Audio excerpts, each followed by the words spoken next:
ॐ सहनाववतु सहनौ भुनक्तु सह वीर्यं कर्वावहै तेजस्विनावधीतमस्तु मा विद्विषावहै। ॐ शांति शांति शांति।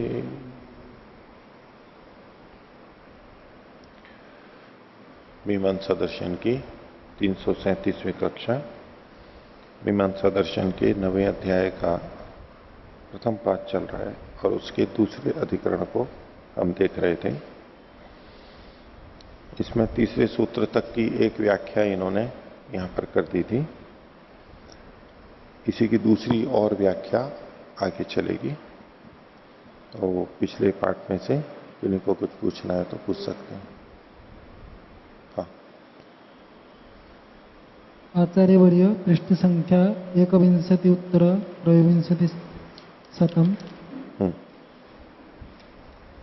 अत्र द्वितीया पंक्ति प्रथम पंक्ति अन्ते लिखितमस्ति तेन तु अर्थेन हन्तिना पिशिना वा यस्माद् अपूर्वस्य संयोग। एक मिनट एकोनविंशति एकविंशति। हाँ, तेन तु अर्थेन हन्तिना पिशिना वा यस्माद् अपूर्वस्य संयोग।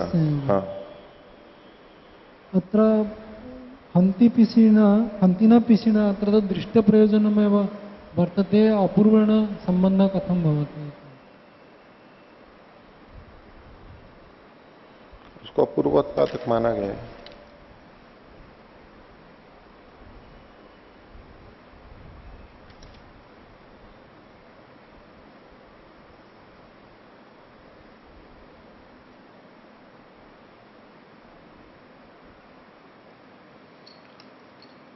सीधे सीधे दृष्टार्थता होते हुए भी प्रोक्षण पूर्वक हंतिपिशी करते हैं, इसलिए उससे अपूर्व की उत्पत्ति मानी जाती है। नियमापूर्व हंतिपिशी का दृष्टार्थता हमें वहां मिल रही है, लेकिन उसका क्या प्रयोजन है? अगर उसको हम प्रोक्षण पूर्वक करते हैं तो उसको लेते हुए कई बार कह देते हैं ये इसको अपूर्व को तो करने वाला माना गया है दृष्टार्थता होते हुए भी। और उसका कारण यही नजर आता है, जैसा पूर्व पक्षी ने भी कहा, नियमापूर्वता। प्रोक्षण पूर्वक हंति और पिशी है। हनन और पेषण ही प्रयोजन होता, दृष्टार्थता होती तो वो बिना प्रोक्षण के भी हो सकती थी, उसमें कोई अंतर नहीं आता।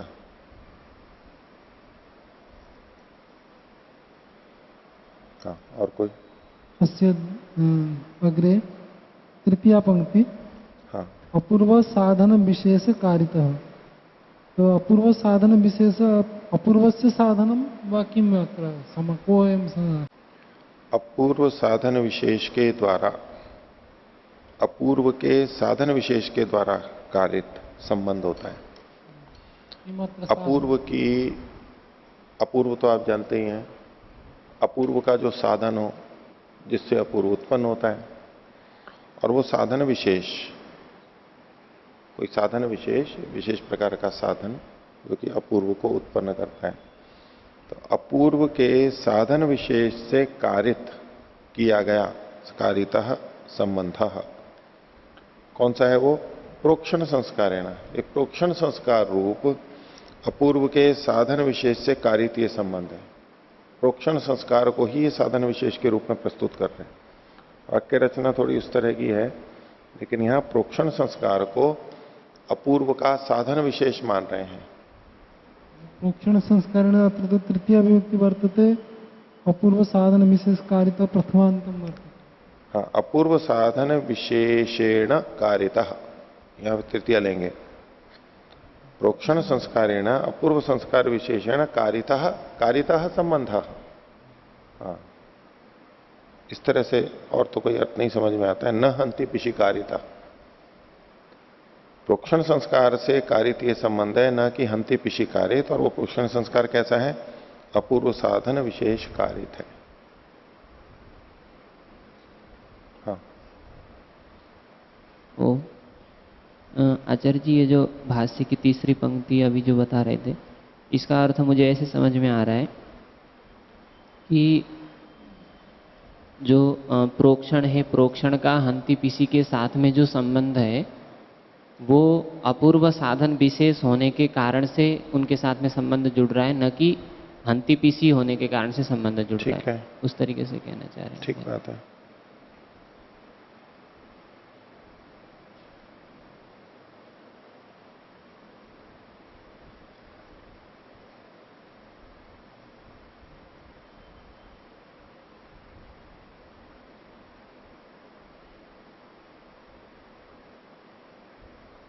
तस्मात् तस्य प्रोक्षण संबंध, पीछे वही बात कही है, अपूर्व साधन विशेष कारितः प्रोक्षण संस्कारेण संबंध। इसमें क्या प्रोक्षण संस्कारेण संबंध, प्रोक्षण संस्कार के साथ में संबंध है। किसका? हंति पिशी का, ऐसा आप कह रहे हो ना। उस स्थिति में क्या होगा कि हंति पिशी को इधर जो अपूर्व साधन विशेष से कारित के द्वारा कारित हंति पिशी का संबंध प्रोक्षण संस्कारेण, हंति पिशी को इसमें जोड़ना, संबंध तो जुड़ रहा है। ये वाक्य रचना तो देखो थोड़ी जटिल तो है ही, मतलब जिस तरह से सीधे सीधे तो अर्थ निकल नहीं रहा है, तात्पर्य तो समझ में आ रहा है। हंति और पिशी का अपूर्व साधन विशेष से कारित संबंध है प्रोक्षण संस्कारेण। इनको देखो, युधिष्ठिर जी को अर्थात करके नीचे कितना लिखना पड़ा इसमें। नीचे जो लिखा है अपूर्व के साथ,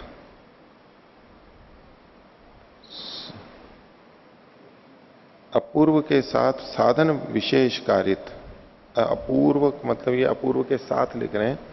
मैंने तो 7 शब्दों को काटा हुआ है, पहले बता चुका हूं आपको ये नहीं। एक तो इससे पहले लीजिए, तीसरी पंक्ति के प्रारंभ में से का संयोग है, इस कारण उस अश्व का प्रोक्षण के साथ संबंध है, उस अपूर्व का प्रोक्षण के साथ संबंध है। हो गया। फिर आगे है अपूर्व के साधन, सात को मैंने काट रखा है। अपूर्व के साधन विशेष से को यहां पर जोड़ दिया। अपूर्व के साधन विशेष से कारित प्रोक्षण संस्कार के साथ संबंध है, हंति पिशी कारित नहीं है।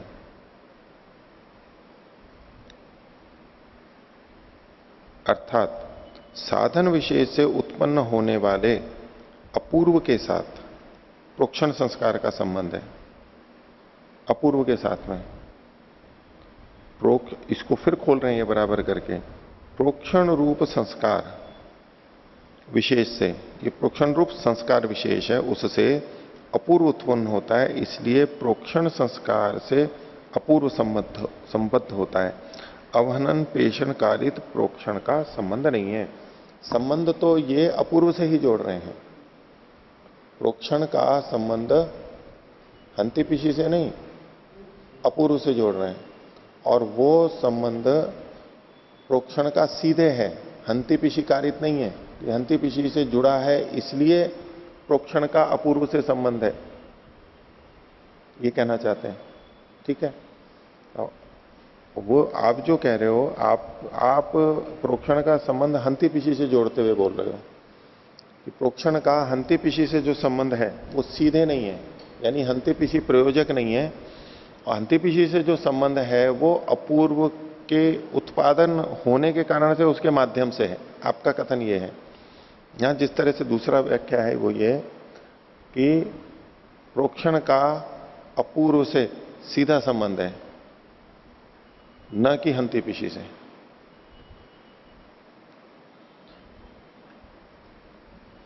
अपूर्व साधन विशेष कारितः प्रोक्षण संस्कारेण संबंधः, कस्य संबंधः? अपूर्वस्य। अपूर्व का प्रोक्षण संस्कार से जो संबंध है वो किस लिए है कि वो अपूर्व का के साधन विशेष से, ये जो संबंध है अपूर्व के साधन विशेष के कारण से किया हुआ है ये संबंध।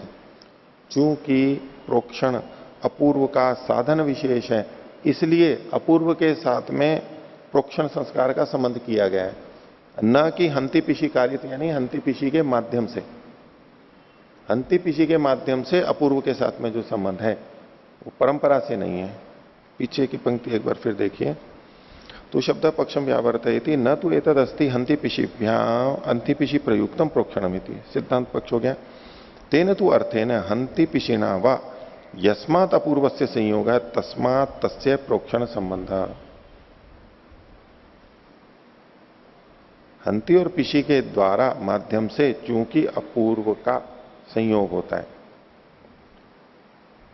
अपूर्व का संयोग है प्रोक्षण से, तस्मात् तस्य प्रोक्षण संबंध।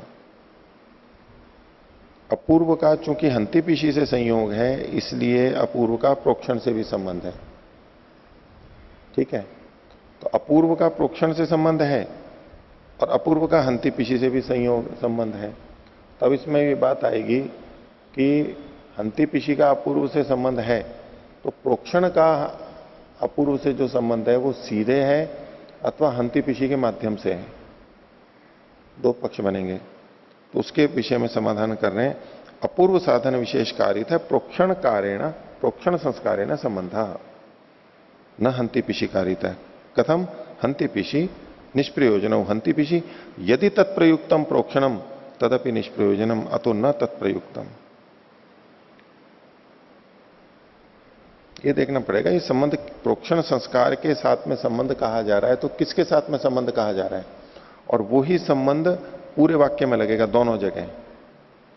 हंति पिशी कारित में भी उसी से संबंध जोड़ना पड़ेगा प्रोक्षण का, और पहले वाले वाक्य में भी उसी से जोड़ना पड़ेगा। और वो हंति पिशी नहीं संगत लग रहे हैं यहां पर, वो अपूर्व संगत लग रहा है, मेरे को ऐसा लग रहा है।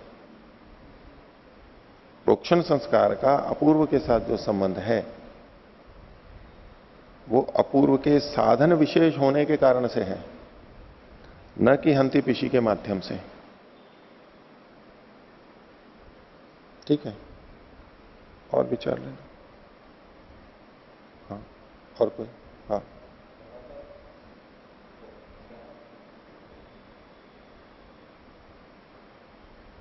यहां तीसरी पंक्ति में कारितः शब्द 2 बार आया है। एक बार अपूर्व साधन विशेष कारितः और दूसरी बार हंति पिशी कारितः। पहली बार हमने अर्थ लिया यहां पर कि अपूर्व के साधन विशेष से, और दूसरी बार में लिया है कि हंति पिशी के कारण।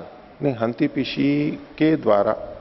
ठीक है, तो यहां तो हंति पिशिना कारिता, ये भेद जैसा आ रहा है, कारिता का अर्थ 2 बार अलग प्रकार से लिया जा रहा है। नहीं, अलग प्रकार से नहीं है। देखो, पहले तो ये होगा कि प्रोक्षण संस्कार के साथ में संबंध है, प्रोक्षण संस्कार के साथ में किसी का संबंध है, और वो संबंध हंति पिशी कारित नहीं है, हंति पिशी के द्वारा किया गया नहीं है। यह हंति पिशी भी तृतीय द्विवचन ही लिया जाएगा, हंति पिशी के माध्यम से नहीं है। संबंध तो है लेकिन हंति पिशी के द्वारा नहीं किया गया है। फिर किसके द्वारा किया गया है? अपूर्व साधन विशेष कारिता है, अपूर्व के साधन विशेष के द्वारा किया गया है। अपूर्व का जो साधन विशेष है वो अपूर्व का साधन विशेष प्रोक्षण है। चूंकि अब इसको कारण के रूप में लेना पड़ेगा ना, चूंकि प्रोक्षण अपूर्व का साधन विशेष है और साधन विशेष होने के कारण से प्रोक्षण का अपूर्व के साथ में संबंध है, हंति पिशी के माध्यम से नहीं है। हाँ, आचार्य वर्य, यथा भवद्भिः अर्थः क्रियते अपूर्व साधन विशेष कारितः, तो साधन विशेष कारितः और अपूर्व अनयोः कर्मधारय भवितुमर्हति किम्? यह अपूर्व स एव साधन विशेष कारितः। अच्छा, बहुरी लेंगे यहां पर, जो अपूर्व है वही साधन विशेष कारित है। कर्मधारय तत्व। हाँ, नहीं, अपूर्व में और साधन विशेष कारिता में समानाधिकरण ले रहे हैं। तो अपूर्वश्चासो साधन विशेष कारितश्च, तो साधन विशेषेण कारितः, तो ये तो अपूर्व विधायक होगा। तो अपूर्व, फिर आगे वाक्य बोलो। प्रत्यक्ष पर प्रोक्षण संस्कार है ना एक संबंध। मिनट रुको। अपूर्व साधन विशेष कारितः, इसका अर्थ अपूर्व ही हुआ आपकी दृष्टि में, सकर्मधारय मानेंगे तो। वो जो अपूर्व है, अब वाक्य ले लीजिए, इसको तो छोड़ दीजिए, अब कहिए अपूर्व प्रोक्षण संस्कारेण संबंध, संबद्ध होना चाहिए था अगर है तो, अपूर्व प्रोक्षण संस्कारेण संबद्ध, अगर ऐसा वाक्य होता तो। संबंध एव अस्ति। संबंध, संबद्ध, संबंध नहीं है, संबंध और संबद्ध अलग अलग चीजें हैं। अपूर्व प्रोक्षण संस्कार से संबद्ध है, ये तो ठीक है। अपूर्व प्रोक्षण संस्कार से संबंध है, ये वाक्य नहीं बनता है, अपूर्व का लेना पड़ेगा फिर। अपूर्व का प्रोक्षण संस्कार से संबंध है, ये वाक्य बनेगा। ये जो है ना, देखो वाक्य रचना में तो देखो दिक्कत है ही इसमें, ठीक है। इसका सीधा सीधा हम कोशिश कर रहे हैं, तात्पर्य हमारे को आगे पीछे से पता लग रहा है कि ये कहना क्या चाह रहे हैं। अब व्याकरण की दृष्टि से यहां पर कैसे संगत हो सकता है, ये एक प्रयास है, ठीक है।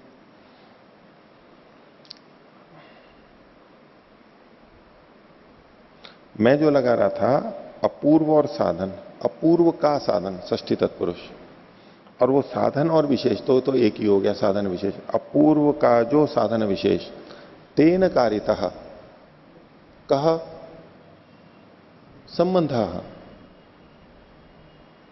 कस्य अपूर्वस्य, वो अपूर्व हम प्रकरण से लेके आएंगे पीछे से, अपूर्वस्य संबंध, और किसके साथ में, प्रोक्षण संस्कारेण संबंध। अपूर्व का प्रोक्षण संस्कार से जो संबंध है वो किस बात से है, क्योंकि प्रोक्षण संस्कार अपूर्व का साधन विशेष है। चूंकि प्रोक्षण संस्कार अपूर्व का साधन विशेष है, इसलिए इस कारण से अपूर्व का और प्रोक्षण संस्कार का संबंध हो गया है। साधन विशेष होने के कारण से यह संबंध बना है, न कि हंति पिशी के द्वारा होने से। ये जो संबंध है, संबंध तो दो के बीच में देखना है, और वो संबंध अपूर्व और प्रोक्षण के बीच में देखना है। तो अपूर्व और प्रोक्षण के बीच में जो संबंध है, ये हंति पिशी कारित नहीं है। हंति पिशी कारित का क्या मतलब होता कि हंति पिशी अपूर्व से जुड़े हुए हैं और प्रोक्षण हंति पिशी से जुड़ा हुआ है, इसलिए प्रणाड्या अपूर्व का प्रोक्षण से संबंध बन गया है। ये ऐसा नहीं है, यही तो सिद्धांत पक्ष है। हाँ ओम आचार्य जी, ये 2322 पृष्ठ पर दूसरा जो अनुच्छेद है, उसकी ऊपर से जो तीसरी पंक्ति है, तंडुल निवृत्ति ही अपूर्वोपकार, तो यहाँ पर यही सिद्ध किया है कि पूर्व पक्षी कह रहा था, तो फिर क्या प्रोक्षण का अपूर्व के प्रोक्षण का फिर अवनन के साथ कोई संबंध नहीं होगा क्या?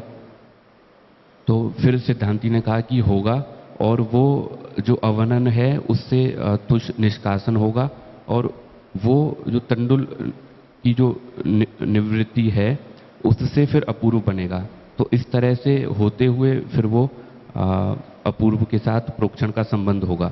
तो यहाँ पर ये जो पंक्ति है जिस पर अभी चर्चा चल रही है कि जो साधन विशेष है, एक मिनट, साधन विशेष से अपूर्व, साधन विशेष से उत्पन्न होने वाले अपूर्व के साथ, तो क्या यहाँ पर साधन विशेष को क्या हम तंडुल निवृत्ति ले सकते हैं?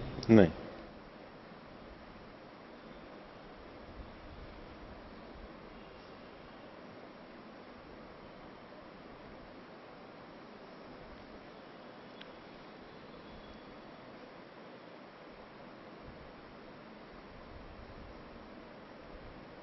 ये वाक्य रचना जो हिंदी वाला है ना, आप उसके आधार पे बोल रहे हो। अर्थात करके जो लिखा है कोष्टक में, अर्थात साधन विशेष से उत्पन्न होने वाले अपूर्व के साथ प्रोक्षण संस्कार का संबंध है।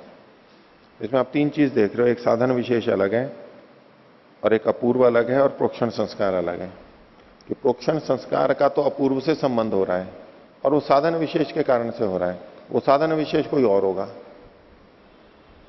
वो भाष्य से जो स्पष्ट हो रहा है, क्योंकि अंत में एक और इसमें पंक्ति है 2323 पृष्ठ पर, ऊपर से तीसरी पंक्ति, दृष्टम उपकारकम कुर्वन अदृष्टेन सामर्थ्येन समीचीनम करोति इति गम्यते। तो जो सिद्धांत पक्ष जो अंततः जो आ रहा है, वो उसमें प्रोक्षण का अपूर्व के साथ जो संबंध है वो सीधा ना जोड़ते हुए वो तंडुल की उत्पत्ति के साथ उससे अपूर्व को जोड़ते हुए यहाँ पर दिखा रहे हैं।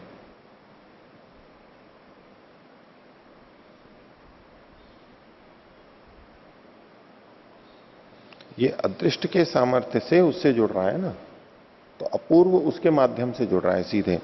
इनके साथ तो जुड़ेगा ही नहीं, इसमें तो दृष्ट उपकार है, तुष्ट विमोह की दृष्ट उपकार है, उसको करते हुए भी वो उसके सामर्थ्य से जुड़ रहा है। उसको देखते हैं अभी दोबारा।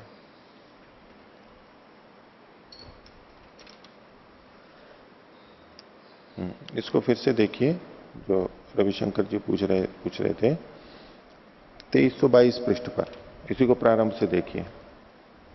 आचार्य यथा भवद्भिः व्याख्याकृता तेन कारितः इति किं तत् अपूर्व एव भवति किं भवति न जायते। अपूर्व साधन संबंधः। विशेष कारितः कारिता संबंध। संबंध। हाँ, संबंध किया गया है प्रोक्षण संस्कारेण, प्रोक्षण संस्कार के साथ। साधन विशेषो अपि प्रोक्षणम अस्ति हाँ। और साधन विशेष प्रोक्षण संस्कारेण एव तस्य संबंधः भवति एवं अर्थ प्रतीयते। प्रोक्षण संस्कार का अपूर्व के साथ में संबंध है, ठीक है। इसमें हेतु ये बन रहा है चूंकि प्रोक्षण संस्कार तो सिद्धांत रूपेण यद भवता में उच्यते तो तद फिर आप जो पूछ रहे थे उसका उत्तर दे रहा हूं मैं। कारित शब्दस्य यथा अत्र वदन्ति प्रोक्षणम भविष्यति, तो प्रोक्षणम तो नपुंसकलिंग। किसने कहा कि कारिता का मतलब प्रोक्षण है? अभी भी मैंने जब आपने पूछा था तो कारिता संबंध, ये मैंने फिर बोला था। आपको ऐसा लग रहा है मैंने कारिता मतलब प्रोक्षण, कारिता का मतलब प्रोक्षण है, मैंने ऐसा बोला? मम प्रश्न प्रोक्षण कारिता संबंध और तस्यापि संबंध प्रोक्षण संस्कारेण उभयत्र प्रोक्षणम आगच्छति इति। यहां प्रोक्षण शब्द नहीं लिखा है, यहां पर अपूर्व साधन विशेष से कारित है। साधन विशेष तो अपूर्व प्रोक्षणम अस्ति। अच्छा, इसमें रुको, पहले एक सिद्धांत देखो कि जो साधन विशेष होता है उससे साध्य का संबंध नहीं माना जा सकता है क्या? हो सकता है, वो संबंध का कारण बन सकता है ना। संबंध कई तरह के हो सकते हैं, जो साधन विशेष है उसका साध्य के साथ में संबंध हो सकता है, ठीक है। तो ऐसे में साध्य और साधन विशेष के बीच में जो संबंध बना है वो किस कारण से बना है? साधनेन साध्य उत्पद्यते। साधन का, साधन विशेष का साध्य के साथ में संबंध होता है, ये आपने कहा। कोई पूछे कि संबंध क्यों होता है? साधन साध्य निर्वर्तते। क्यों? क्योंकि उससे वो उत्पन्न होता है, क्योंकि वो उसका साधन विशेष है, इसलिए उसका साधक तमम करणम, साधक तम है वो, न करण है, उसके कारण से संबंध जुड़ जाता है। तो अब वो साधन विशेष कौन है? तो प्रोक्षण संस्कार। तो प्रोक्षण संस्कार का अपूर्व के साथ में क्यों संबंध है? क्योंकि अपूर्व संस्कार नहीं, क्योंकि प्रोक्षण संस्कार अपूर्व का साधन विशेष है, साधन विशेष हेतु के रूप में है। साधन विशेष के कारण से प्रोक्षण का अपूर्व के साथ में संबंध है।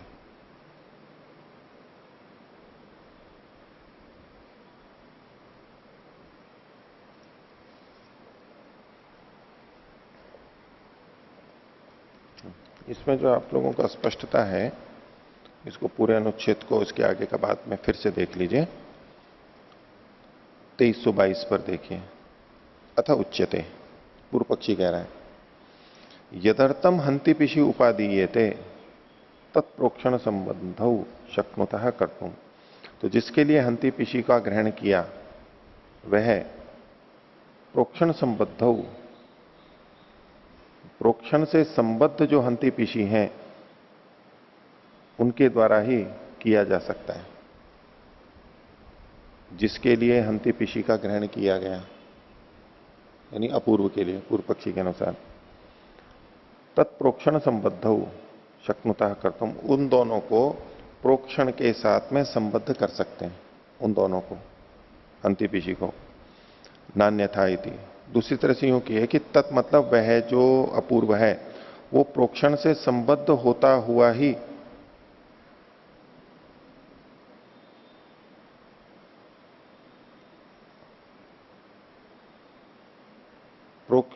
ये दोनों हंती और पिशी प्रोक्षण से संबद्ध होते हुए ही उस अपूर्व को कर सकते हैं। हंती पिशी जिसके लिए हैं, यानी अपूर्व के लिए हैं, लेकिन वो हंती पिशी प्रोक्षण से संबद्ध होकर के ही उस अपूर्व को उत्पन्न कर सकते हैं, नान्यथा थी, दूसरी तरह नहीं कर सकते। ठीक है, इस पे सिद्धांति कहता है नैवम जातीय का शब्द अस्ति, बोले इसको बताने वाला तो कोई शब्द है नहीं।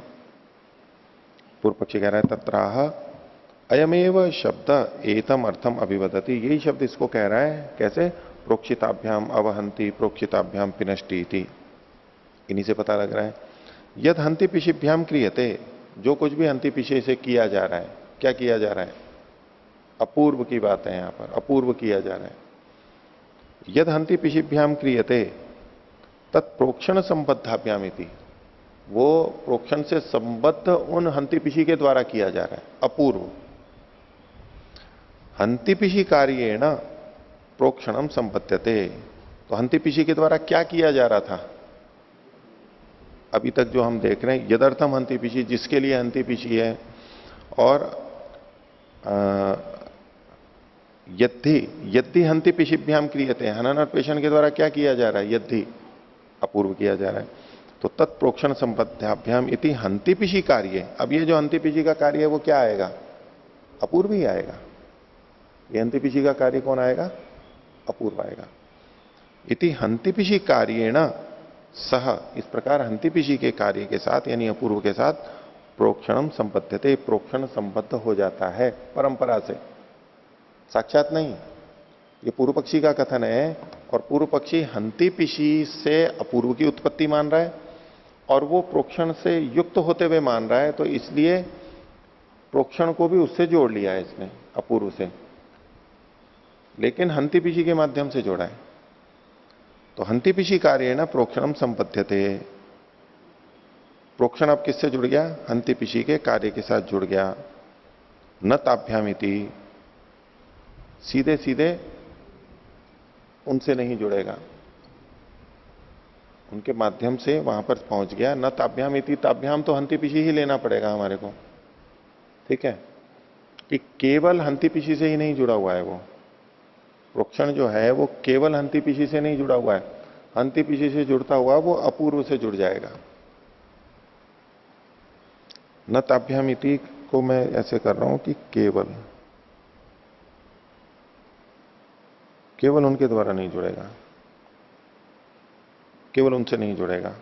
सिद्धांति कह रहा है उच्चते नहीं तदेवम, ये ठीक नहीं है।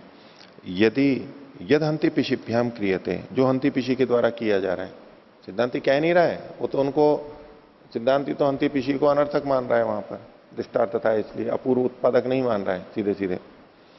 तो जो भी अपूर्व को मान भी लीजिए अभ्युपगम से, यदि यद हंति पिशिभ्याम क्रियते, हंति पिशी के द्वारा जो किया जा रहा है यानी अपूर्व, तत्प्रोक्षणेन अभिसंबध्यते, वो प्रोक्षण से भी संबद्ध हो जाता है।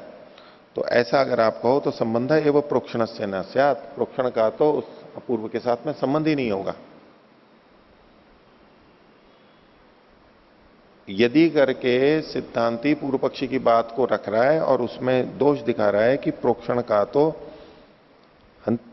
का तो अपूर्व से संबंध ही नहीं हो पाएगा, उसको आगे खोलेगा। फिर से देखिए, यदि हंति पिशिभ्याम क्रियते, यदि जो यानी अपूर्व वो किया जाता है, तत्प्रोक्षणेन अभिसंबद्धते, वो वह का मतलब है वह अपूर्व प्रोक्षण से भी संबद्ध हो जाता है। तो संबंध एवं प्रोक्षण से न स्यात्, प्रोक्षण का संबंध ही नहीं होगा। किससे है? अपूर्व से। एक मिनट रुको, संबद्धते न ताभ्याम, सिद्धांति कह रहा उच्चते नहीं तदेवम, यदि यद हंति पिशिभ्याम क्रियते, जो हंति पिशी से किया जाता है, तत्प्रोक्षणेन अभिसंबद्धते, वह प्रोक्षण से संबद्ध हो जाता है। वह का मतलब अपूर्व। तो संबंध एवं प्रोक्षण से न स्यात्, तो संबंध एवं प्रोक्षण से न स्यात्, तो प्रोक्षण का संबंध ही नहीं होगा। किसके साथ में है? हंति पिशी के साथ। देखो नीचे देखो इन्होंने क्या लिखा है, वह प्रोक्षण से संबंध होता है, तो प्रोक्षण का उसके साथ संबंध ही ना हुए, देखो, यदि हंति पिशी से जो किया जाता है वह प्रोक्षण से संबद्ध होता है तो प्रोक्षण का उसके साथ संबंध ही ना होवे।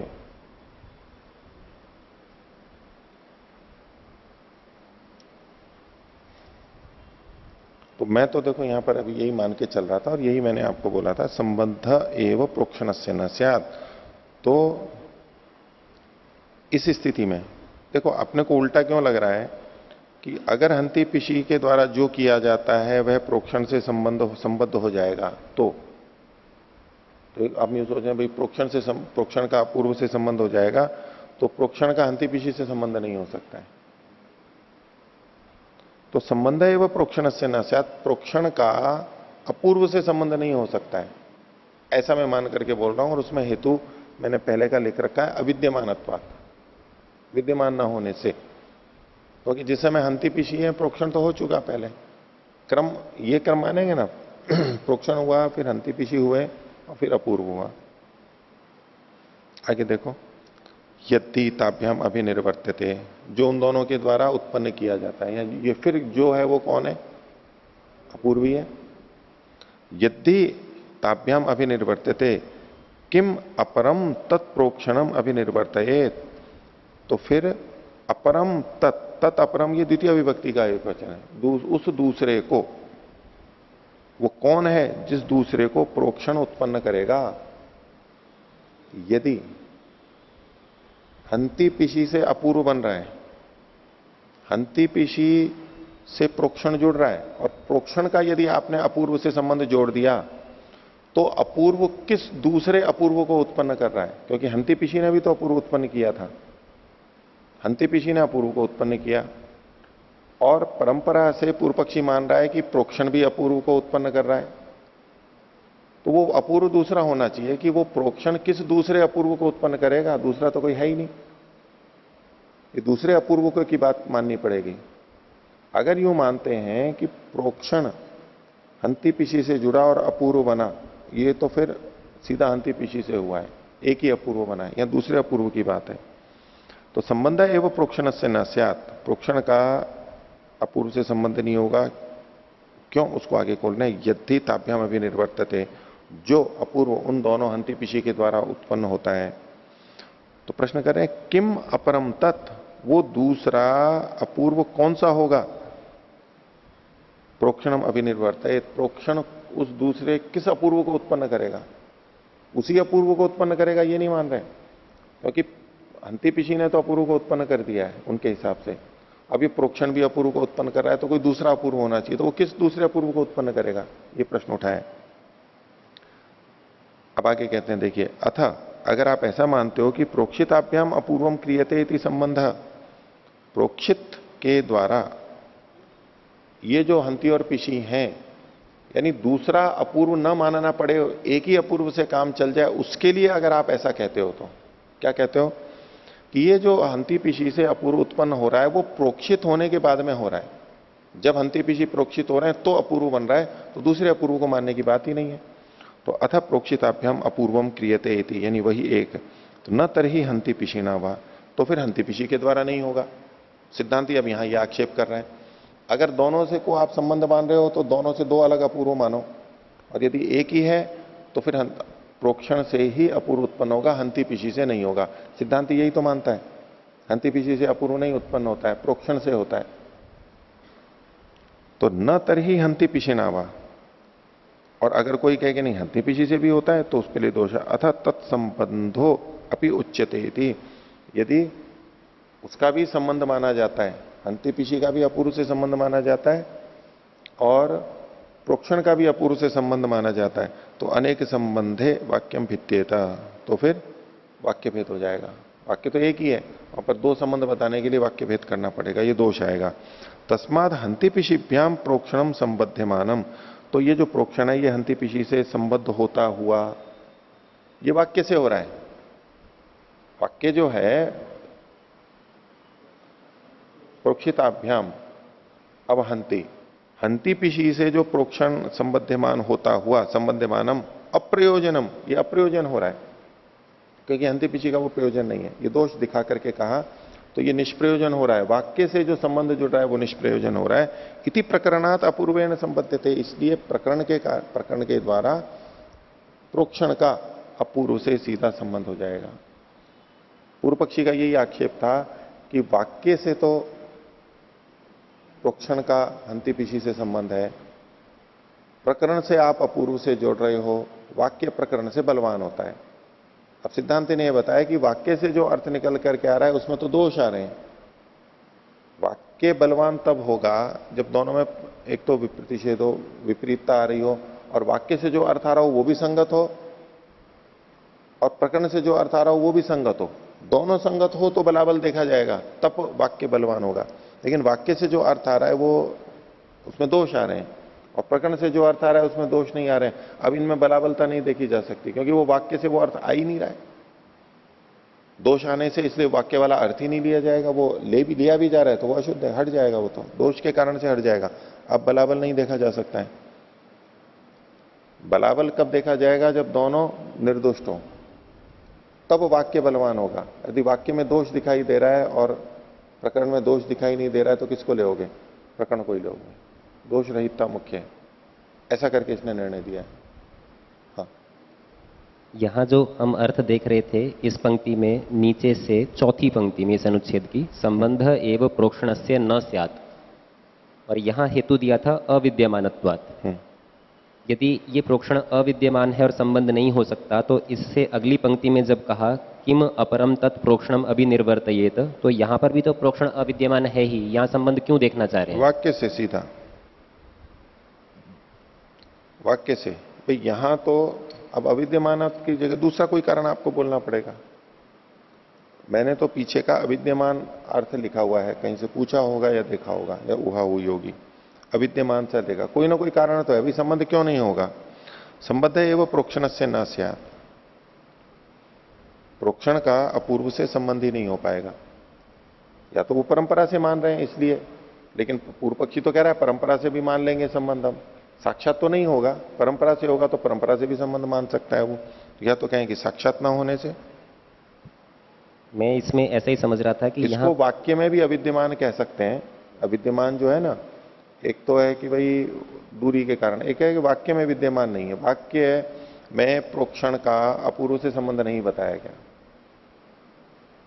मैं इसको यहाँ प्रत्यक्ष अर्थ में ही लेके चल रहा था, और इसी प्रकार से तीन पक्ष भी बना रहा था। पहले पक्ष में तो था यदि यत हंति पिशभ्याम क्रियते, हाँ। इसमें हंति पिशी से अपूर्व किया जा रहा है। इसके बाद इससे एक पंक्ति छोड़ के अगली पंक्ति में कहा अथ प्रोक्षिताभ्याम अपूर्वम क्रियते, तो यहाँ प्रोक्षित से ही सीधा अर्थ ले रहा था अपूर्व का, और उससे अगली पंक्ति में था अथ तत्संबंधो, यहाँ दोनों का संबंध करके। इस तरह से तीन ये विकल्प दिखा रहे हैं यहाँ पे। फिर से बोलिए, तीन संबंध। नीचे से पांचवी पंक्ति में पहला विकल्प है यदि यत हंति पिशिभ्याम क्रियते, हाँ। यहाँ पर हंति और पिशी से अपूर्व किया जा रहा है। हाँ। दूसरा विकल्प है नीचे से तीसरी पंक्ति में अथ प्रोक्षिताभ्याम अपूर्व क्रियते, अगर केवल प्रोक्षण से अपूर्व किया जा रहा है। और तीसरा विकल्प है नीचे से दूसरी पंक्ति में अथ तत्संबंधोपि उच्यते, अगर इन दोनों का संबंध करके भी कहते हैं तो। ये तीन विकल्प यहाँ दिख रहे हैं। नहीं तो इससे क्या क्या होगा? इससे ये होगा कि जो तीसरा विकल्प दिखाया इसका तो खंडन हो जाएगा कि वाक्य भेद हो रहा है अनेक संबंध होने से, और पहले में ये एक दोष दिखा रहे हैं कि वहां प्रोक्षण अभिनिर्वर्तियत किसको पैदा करे, अर्थात वो भी संभव नहीं हो सकता, वहां प्रोक्षण से अपूर्व नहीं हो रहा। तो केवल बीच वाला बचा कि अर्थात प्रोक्षण से अपूर्व पैदा होता है। ऊपर वाला क्यों नहीं हो सकता संबंध? वहां पर उन्होंने एक दोष दिखाया किम अपरम तत् प्रोक्षणम अभिनिर्वर्तयेत, प्रोक्षण किसको उत्पन्न करेगा वहां, किस दूसरे अपूर्व को उत्पन्न करे। ये जो तीसरा वाला है ना, जिसको आप तीन कह रहे हो, तो अथा शब्द तो ठीक है कि भाई तीसरा लग रहा है, लेकिन ये पहले वाला जो बीच वाली जो बात है उससे जुड़ा हुआ है। अथ प्रोक्षिताभ्याम अपूर्वम क्रियते इति संबंध न तर्हि हंति पिशेना वा, तो हंति पिशी से आप संबंध नहीं कर सकते। अतः तत्संबंधो भी उच्यते, यदि आप हंति पिशी से भी उसका संबंध कर देते हो तो उससे जुड़ी हुई बात है, ये उसी से जुड़ी हुई बात है। तीन अलग अलग बातें ना करके ये जो दूसरे अथ प्रोक्षिताभ्याम अपूर्वम क्रियते इति संबंध, तो प्रोक्षित के द्वारा ये संबंध हो रहा है, तो फिर बोले हंति पिशी से संबंध नहीं होगा। यद्यपि ये प्रोक्षिताभ्याम कौन है? हंति पिशी ही तो है।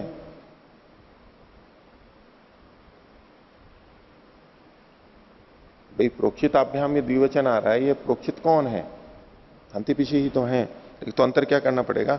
अतः प्रोक्षिताभ्याम अपूर्वम क्रियते, यानी प्रोक्षण संबद्ध हंति पिशी से जब अपूर्व किया जाता है तो न तरही हंति पिशी ना संबंध, तो फिर हंति पिशी के साथ में संबंध नहीं होगा, है अपूर्व का मतलब हंति पिशी मतलब बिना प्रोक्षण वाली जो हंति पिशी है उसके साथ में संबंध नहीं होगा। और अतत संबंधों भी उच्यते, अगर आप कहते हो कि हंति पिशी यानी बिना प्रोक्षण वाली हंति पिशी का भी संबंध है, तो अनेक संबंधे वाक्यम विद्येत तस्माद हंति पिशीभ्याम प्रोक्षणम संबद्धमानम अप्रयोजकनम इति। वाक्य से अगर आप यूं निकालोगे तो देखो अनेक संबंध तो ले नहीं सकते, संबंध तो एक ही लेना पड़ेगा। तो क्या होगा, हंति पिशीभ्याम प्रोक्षणम संबद्धमानम, हंति पिशी से युक्त जो नहीं, हंति पिशी से प्रोक्षण संबद्ध होता हुआ अप्रयोजन वाला हो जाएगा। परंपरा से नहीं मान रहे हैं यहां पर ये। तस्माद हंति पिशीभ्याम प्रोक्षणम संबद्धमानम अप्रयोजनम इति प्रकरणाद अपूर्वेण संपद्यते।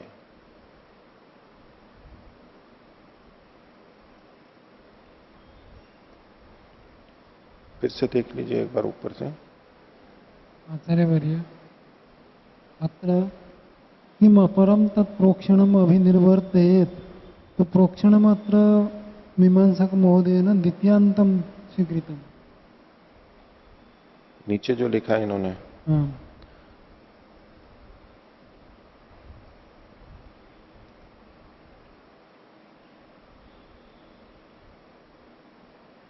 हाँ इसमें जो लिखा है जो उन कोष्टक में हंति पिशी से निर्वर्तित उत्पन्न होता है, यही है ना? ओम ओम तदेव अस्ति। यही है ना वाक्य? जो उन हंति पिशी से निर्वर्तित यानी उत्पन्न होता है वह क्या अन्य प्रोक्षण को उत्पन्न करे? ये वाक्य रचना मैंने तो बदल रखी है।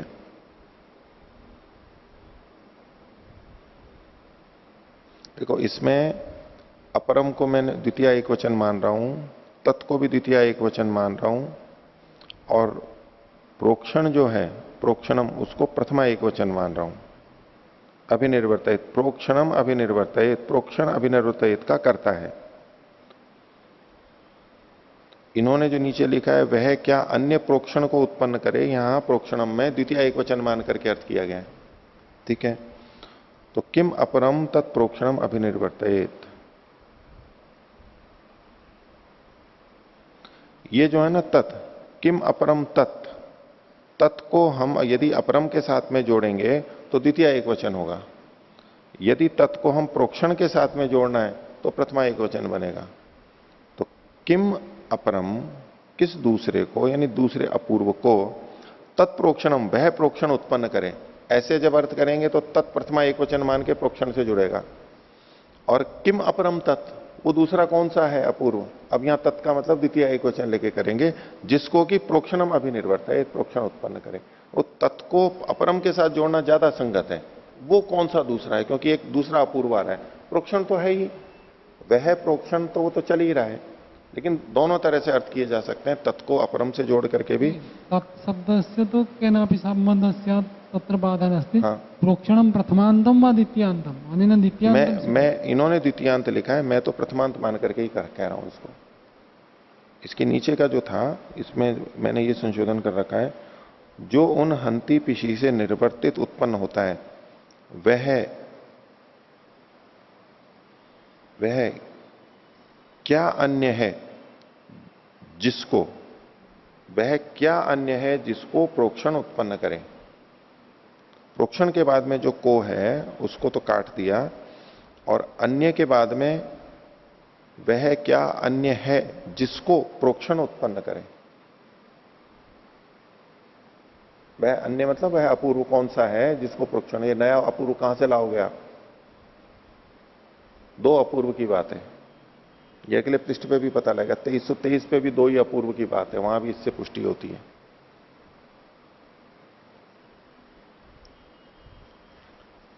तो फिर से देखना है तो एक बार देख लेते हैं। सिद्धांति का मैं बोल रहा हूं 2322 पर 5वीं पंक्ति, उच्यते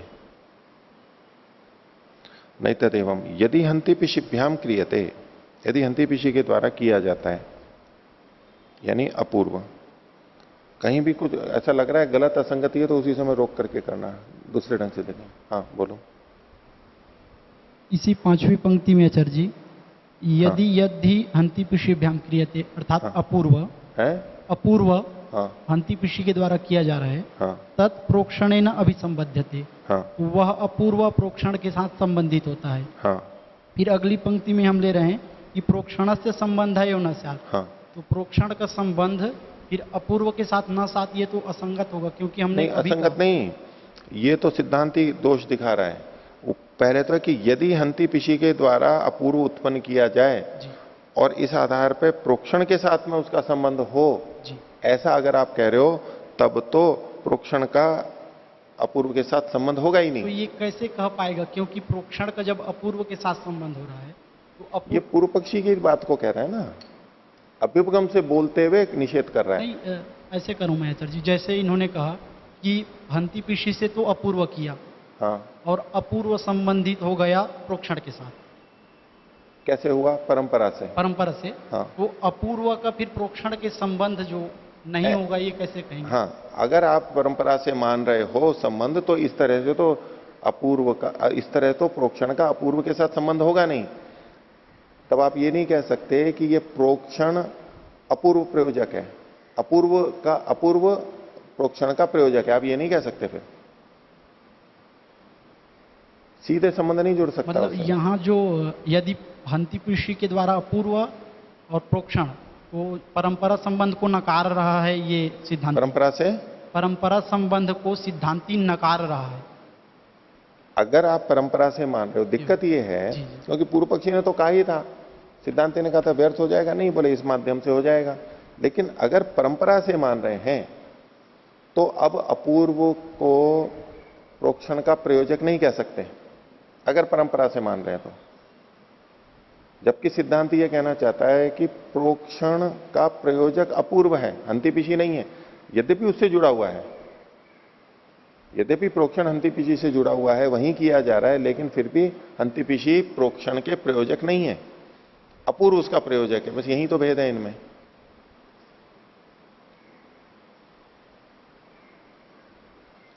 तो यदि हंति पिशीभ्याम क्रियते तत्प्रोक्षणेन अभी संबध्यते, तो संबंध एवं प्रोक्षण से न स्यात्। यदि ऐसा हो तो संबद्धते, तरही, तरही करके यहां पर आप अध्याय कर सकते हैं। यदि हंति पिशीभ्याम क्रियते तत्प्रोक्षणेन अभी संबद्धते तरही संबंध एवं प्रोक्षण से न स्यात्। यह आक्षेप है सिद्धांति का।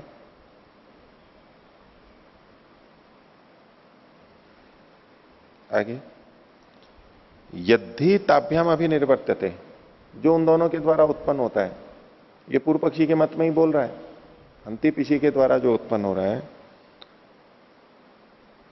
ये उस अर्थ में कह रहा है कि ये माने कि पूर्व पक्षी ये कह रहा है कि प्रोक्षण का हंति पिशी के माध्यम से अपूर्व से संबंध है, तो प्रोक्षण का भी अपूर्व से संबंध है और हंति पिशी का भी अपूर्व से संबंध है।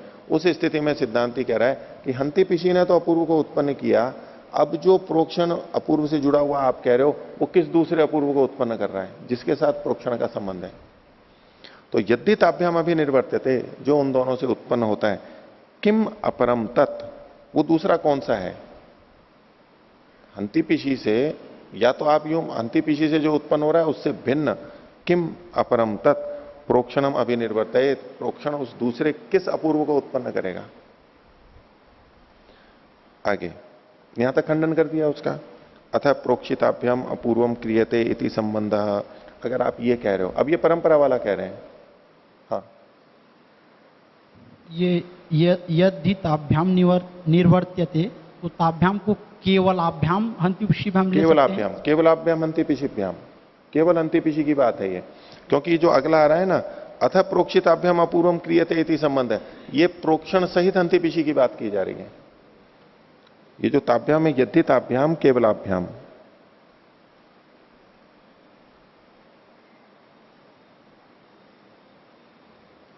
तो अथ प्रोक्षिताभ्याम अपूर्वम क्रियते इति संबंध, अगर आप ऐसा लेते हो तो न तरही हंति पिशीना वा, तो फिर हंति पिशी से संबंधित नहीं होगा।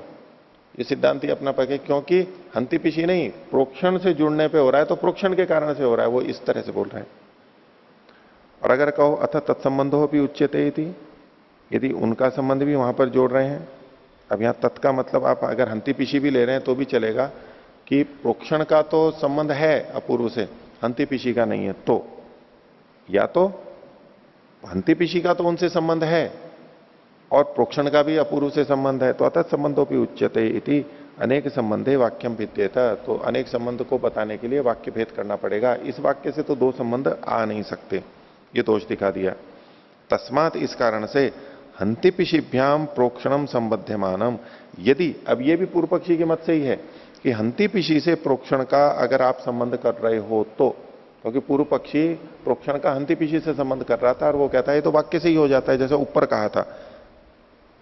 कहा था ना इसने कि कैसे होगा, दूसरी पंक्ति के अंत में था अयमेव शब्द एतम अर्थम अभिवदति, ये वाक्य ही इसको कह रहा है, कथम प्रोक्षिताभ्याम अवहंति प्रोक्षिताभ्याम पिनष्टि, ये जो था, तो इसको कह रहा है कि तस्मात् हंति पिशिभ्याम प्रोक्षणम संबध्यमानम, यदि ये प्रोक्षण से, ये हंति और पिशी से प्रोक्षण संबद्ध होते हुए अगर आप देखो जो कि वाक्य से हो रहा है, तो अप्रयोजनम, ये अप्रयोजन हो रहा है, दूसरा अपूर्व बना नहीं सकता, इससे जुड़ करके हो नहीं सकता, वाक्य भेद होगा अगर दोनों संबंध बनाते हो, तो इसलिए अगर ये प्रोक्षण हंति पिशी से संबद्धमान होता है तो ये अप्रयोजनम, ये प्रयोजन रहित हो जाएगा। इसलिए वाक्य से जो अर्थ आ रहा है वो आप नहीं ले सकते। प्रकरणात इति प्रकरणात अपूर्वेण संबद्धते, तो प्रकरण से हम अब प्रकरण को स्थान मिल गया, क्योंकि वाक्य तो निरर्थक हो रहा है, वाक्य से संबद्ध में दोष आ रहे हैं, अब वो उसकी प्रतिस्पर्धा में नहीं रहा, उसकी प्रतिस्पर्धा में नहीं रहा, बढ़ जाएगा। दो अच्छी चीजें हैं, दो व्यक्ति हैं जिनको हमें बुलाना है, तो किसको बुलाएंगे हम? अच्छे को ही बुलाएंगे, लेकिन उसके बुलाने में कोई दोष हो रहा है, तो बोले अब दोनों में से किसको बुलाएं? तो दूसरे वाले को, जो उससे कम वाला है उसको बुला ही जाएगा। बोले नहीं, इसमें तो दोष है, ये दोष हो गया, वाक्य में दोष आ रहे हैं, इसलिए वाक्य अब तुलना में रहेगा नहीं, दुर्बल पड़ गया वो प्रकरण से ही संबद्ध होगा। यहां तक हो गई बात। हाँ, इसमें जो दूसरा पक्ष आया था, अथ प्रोक्षिताभ्याम अपूर्वम क्रियते इति संबंध है, अथ प्रोक्षिताभ्याम अपूर्वम क्रियते इति संबंध। हाँ, तो यहाँ पे प्रोक्षित मतलब केवल दोनों प्रोक्षित लेने हैं या हंति पिशी ले रहे हैं आप? नहीं, प्रोक्षित तो, प्रोक्षण तो एक ही है, प्रोक्षिताभ्याम मतलब प्रोक्षित युक्त जो हंति पिशी हैं उनसे, प्रोक्षिताभ्याम हंति पिशीभ्याम। तो फिर आगे जो उसका खंडन किया, न तरही हंति ना पिशीणावा। हाँ, तो अकेले ये केवल हंति पिशी से संबद्ध नहीं हुआ, उससे जुड़ करके हो रहा है, अकेले थोड़ा ना हो रहा है।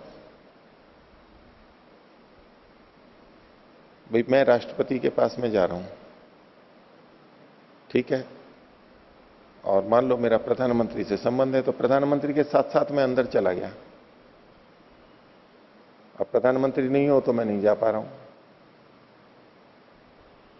ठीक है, किसी बड़े व्यक्ति के साथ में तो चला गया, लेकिन अकेले में जाऊं तो मेरे को कोई नहीं पूछने वाला, वहां पर कौन ले जाएगा अंदर। तो हंति पिशी से जो अपूर्व जुड़ रहा है, तो कैसे? प्रोक्षण से युक्त होने से जुड़ रहा है, बिना उसके नहीं हो रहा है।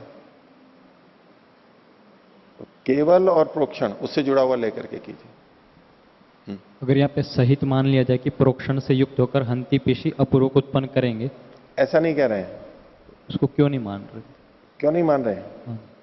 न तरही हंति ना पिशीणावा जो खंडन कर रहे, हाँ, केवल हंति पिशी क्योंकि हंति पिशी दृष्टार्थ हैं, उनकी दृष्टार्थता है, अपूर्व क्यों जोड़ेंगे, अदृष्टार्थता क्यों जोड़ेंगे? अदृष्टार्थता तब आएगी हंति पिशी की जब वो प्रोक्षण से युक्त होंगे। प्रोक्षण को हटा दो तो हंति पिशी तो दृष्टार्थ है, अपूर्व से जोड़ने के लिए अदृष्टार्थता लानी पड़ेगी। अदृष्टार्थता इनकी कब बनेगी? जब ये प्रोक्षण से युक्त होंगे। सार्वत्रिक भवति कि यत्र दृष्टार्थ भवति तत्र अपूर्व न भवति। हाँ, मानते ही हैं, तो अपूर्व दृष्टार्थता है तो अदृष्टार्थता कहां से लाओगे आप? कुछ ना कुछ कारण होना चाहिए, ऐसे ही नहीं ला सकते। तो वैशेषिक में भी है कि दृष्ट प्रयोजन नहीं है तो अदृष्ट के लिए होगा, पर हां जिसकी दृष्टार्थता भी है अदृष्टार्थता भी है, ये दोनों हैं, तो उसके अंदर चीजें हो सकती हैं। आपके मन में जो उदाहरण आ रहा है तो बोल दो वो, कि इसकी दृष्टार्थता भी है और अधिष्टार्थता भी है, क्योंकि आपके प्रश्न तो तभी उठ रहा है ना, आपके कोई ऐसा उदाहरण है बोल दो। घृतस्य आहुतिर्दीयते तत्र सुगंधि स्वास्थ्य लाभादि भवति हाँ, और अदृष्ट भी भवति। अदृष्ट भी होता है। हाँ, तो उसके लिए आहुति किसके लिए, कहाँ दे रहे हैं? अग्नौ। नहीं, अग्निहोत्र में। ठीक है, तो अगर सुगंधी आदि लेनी होती तो बिना अग्निहोत्र के विधि विधान के वैसे भी आप अग्नि में डालते तो भी हो सकती थी ना। फिर ये सब क्यों?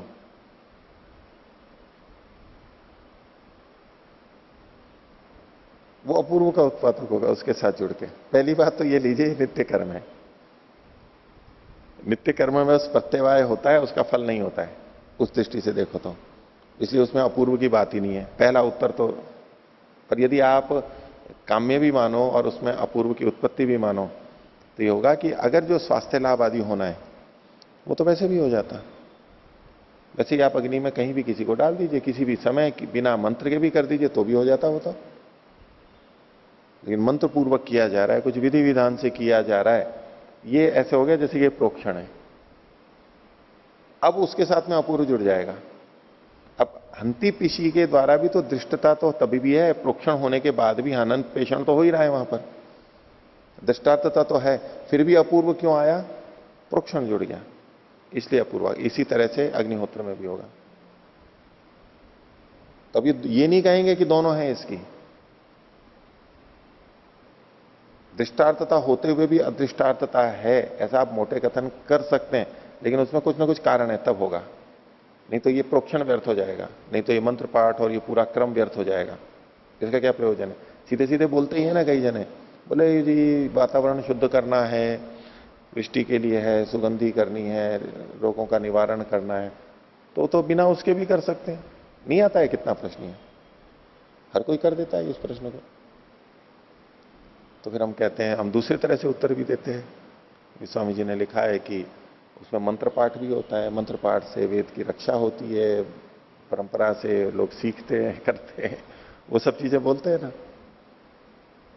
उसका एक उत्तर ये भी हो सकता है, इस तरह भी दिया जा सकता है कि उससे केवल ये होगा, आपको सुगंधी मिल जाएगी, ठीक है, सामग्री भी ले लो, घी भी ले लो, सब कुछ कर लिया आपने, धूम कर लो वैसे ही, ठीक है, अग्नि जला लो, बस केवल दृष्टार्थता ही होगी। बाकी सब पूरी प्रक्रिया जो की जा रही है उससे अदृष्टार्थता जुड़ जाएगी, क्योंकि नहीं तो वो कर्म व्यर्थ हो जाएगा। उसकी भी कोई ना कोई सार्थकता होनी चाहिए, या तो उन सबकी भी दृष्टार्थता दिखा दो तो अपूर्व लाने की जरूरत नहीं है, बाकी सबकी भी। यदि दृष्टार्थता नहीं दिख रही है तो दृष्टार्थता नहीं है तो वो अदृष्ट के लिए होगा ही, मानना ही पड़ेगा, नहीं तो व्यर्थ हो रहा है वो, फिर ये शास्त्र का विधान व्यर्थ हो रहा है, निरर्थक होता नहीं है कोई भी विधान, इसलिए अदृष्टार्थता तो लानी पड़ेगी। मम पक्ष तो दृष्टार्थता यत्र भवति तत्रापि अदृष्ट भवति। तो उसका उदाहरण बताइए ना, यही तो पूछ रहा था। आपने जो उदाहरण दिया उसका तो मैंने समाधान कर दिया, कोई और उदाहरण हो तो वो बता दीजिए। इस उदाहरण में समाधान नहीं हुआ क्या? फिर वो उसी बात को आपने बोल दिया। द्वितीय पक्ष अत्र सिद्धा भवति कि अदृष्टता भवति येषां दृष्ट प्रयोजनम नास्ति। जिनका दृष्ट प्रयोजन नहीं होता है उनकी अधिष्ठार्थता होती है, तो ये सिद्धांत हो गया। अब इसका खंडन कीजिए, कोई अपवाद दिखाइए, इसका व्यभिचार दिखाइए। भोजनम वयम कुर्मः तत्र दृष्ट प्रयोजनम वर्तते। दृष्ट प्रयोजन होता है, अच्छा, तो अदृष्टम अपि भवति। क्या क्या दृष्ट होता है? अदृष्ट पुनर्जन्म। आपको प्रमाण देना पड़ेगा। आप अदृष्टता बता रहे हो तो आप यूं ही नहीं कह दोगे, आपका वचन थोड़ा ना प्रमाण होगा कि इसमें अदृष्टता भी होगी। तो किस आधार पर कह रहे हो कि अदृष्टता होगी? कि आपको पता कैसे लगा कि अदृष्ट भी होगा? बताइए कि ये अदृष्ट होता है। नहीं, विचार लेना। हाँ, वैशेषिक में आश्रम आदि को अदृष्ट प्रयोजन वाला बताया, लेकिन वो दृष्ट भी दिखते, जैसे ब्रह्मचर्य आश्रम में तो दृष्ट भी है और उसका दृष्ट भी बताया। दृष्ट भी है, अदृष्ट भी है, वो दोनों उसमें साथ में है, दोनों चीजें जुड़ी हुई हैं। तदेव तो मम पक्ष अस्ति। नहीं, वो क्यों, उसमें दूसरे कारण बन रहे हैं भाई। मान लो गृहस्थ आश्रम में संतानोत्पत्ति तो वैसे भी कर सकते थे, बिना विवाह के भी कर सकते थे। पठन पाठन है, गुरु के नियमों में रहे बिना भी वैसे भी पढ़ सकते थे। और भी किसी ढंग से कर सकते हैं। गुरु के यहाँ या गुरुकुल में दिनचर्या का पालन न करते हुए भी पढ़ सकते थे, लेकिन इन सब की वो पठन पाठन होता है ना, जैसे कि कई होते हैं वो बस केवल पढ़ा देते हैं, वो चला जाता है और पसंद भी करते हैं। फिर गुरु के पास रह करके पढ़ना, वहां गुरु की सेवा करता है, वो सब करता है, वो उसके लिए अदृष्ट का कारण बनता है, उसके अपूर्व को बनाता है, भाग्य को बनाता है, वो व्यर्थ नहीं जाता है। वो क्या जी हमको पढ़ना है, आके पढ़ के चले जाएंगे, भाई पढ़ के तो चले जाओगे आप, विद्या वाले में तो हो गया, लेकिन बाकी जो आपकी सेवा है वो तो नहीं हुई ना, आपको अपूर्व नहीं मिलेगा, और जो आपने सेवाएं ली है उतना आपका कर्माशय घटेगा ही, वो तो होना ही है। तो वो अपूर्व पर असर डालता है। नया अपूर्व बनाना हो तो उसके लिए गुरुओं के पास बैठ के जो रहते हैं, वहां जो तपस्या होती है, उनकी बातें मानते हैं, सेवा करते हैं, उस सबसे वो अपूर्व बनता है। केवल अकेला नहीं है, गुरुकुल वास है वो, वहां पर केवल पढ़ना नहीं है। पढ़ने का तो ठीक है, जो हमने पढ़ा और सुना वो हो गया, खत्म बात हो गई। अब जो आजकल के विद्यालय हैं वहां जाके पढ़ते हैं, होता है और बस आ जाता है, वो उनको वेतन मिल जाता है बस। अब यहां पर अपूर्व वाली बात नहीं आएगी। अथवा हम जो पढ़ रहे हैं उसकी वैसे सार्थकता नहीं है हमारे और व्यवहार में, लेकिन उस परंपरा की रक्षा करने में सार्थकता है, तो भी वो अपूर्व का उत्पादक हो जाएगा। शास्त्र में जो कुछ भी लिखा है, यदि दृष्टार्थता नहीं है तो अदृष्टार्थता होगी। मूल बात यह है कि वो व्यर्थ नहीं होगा, व्यर्थ नहीं हो सकता। तो सम्यक अस्ति भगवान। तो दोनों होते हैं, तो दोनों तब होंगे जब कोई ना कोई ऐसी चीज होगी जिसमें उसके साथ जुड़ी हुई, जिसकी दृष्टार्थता आप नहीं बता सकते। यथा वृक्ष मूल्य जलसेचनम भवति, हाँ दृष्टार्थता वृक्षस्य जीवनम, हाँ, अदृष्टता पुण्यम भवति। पुण्य नहीं मिलेगा उसमें, कथम न? पुण्य नहीं मिलेगा। देखो दृष्टार्थता का मतलब क्या, दृष्ट प्रयोजन, उसका हमारे साथ संबंध जुड़ना चाहिए। हमने खेत में पानी दिया, फसल उग गई, अन्न ले लिया, खा लिया, कोई अदृष्ट नहीं बनने वाला है। स्वकीय मेरी से बात सुनिए पहले। लेकिन आपने दृष्टार्थता ये बताई, पानी डाला और पेड़ उग गया, इतना नहीं है। उसके साथ साथ उस व्यक्ति ने उसके फल नहीं खाए, दूसरों के लिए बाग बगीचे बना करके चला गया, वो तो वृद्ध था फिर भी सींच रहा है, वो दूसरे के लिए बना करके चला गया, तो उसके लिए क्या दृष्टार्थता हुई? अब अदृष्टार्थता आएगी। कस्य कृते स्यात् एवं नियम नास्ति, कस्यापि कृते भवेत्। किसी नहीं, यही तो अंतर है। दूसरे के लिए भी है, उसके लिए नहीं है। जो काम कर रहा है, भाई आप क्यों कर रहे हो? आप तो मरने वाले हो, ये पेड़ बनेगा 10 साल बाद में, 15 साल। परोपकारार्थम इदम शरीरम। हाँ, तो परोपकार के लिए, तो परोपकार करते हुए अपना पुण्य बनता है ना, यही तो बात है। परोपकार निरर्थक है, करने वाले हम हैं, पर उपकार दूसरे का हो रहा है, तो अपने लिए इसमें निरर्थकता आ रही है, इसलिए उसमें अपूर्व मानना पड़ेगा। हमारे लिए क्या हो रहा है उसमें? हम दूसरे के लिए कर रहे हैं, हमने अपना धन दूसरे को दे दिया, इतने मात्र में दृष्टार्थता नहीं है वो। अपने लिए क्या हुआ वहां पर? अपूर्व बनेगा वहां पर, कर्माशय बनेगा वहां पर। ठीक है, देखो इसको आगे देखिए। इसी में जो आगे का अनुच्छेद है उसको रमन जी पूछ रहे थे 2322 पे। तो ऊपर की जहां तक बात हो गई, सिद्धांती ने अपनी बात को रख दिया, वाक्य भेद होगा, वाक्य भेद हो रहा है, और वाक्य से संबंध मानेंगे तो वाक्य में दोष आने से अब वो बलवान नहीं रहा, और प्रकरण से हम प्रोक्षण का अपूर्व से संबंध जोड़ देंगे, प्रोक्षण का प्रयोजक अपूर्व हो जाएगा। अपूर्व पक्ष कह रहे हैं ननु एवं हंति पिशी संबंधो नावकल्पेत। बोले ऐसा अगर आप करोगे तो हंति पिशी का संबंध तो अपूर्व से हो ही नहीं पाएगा।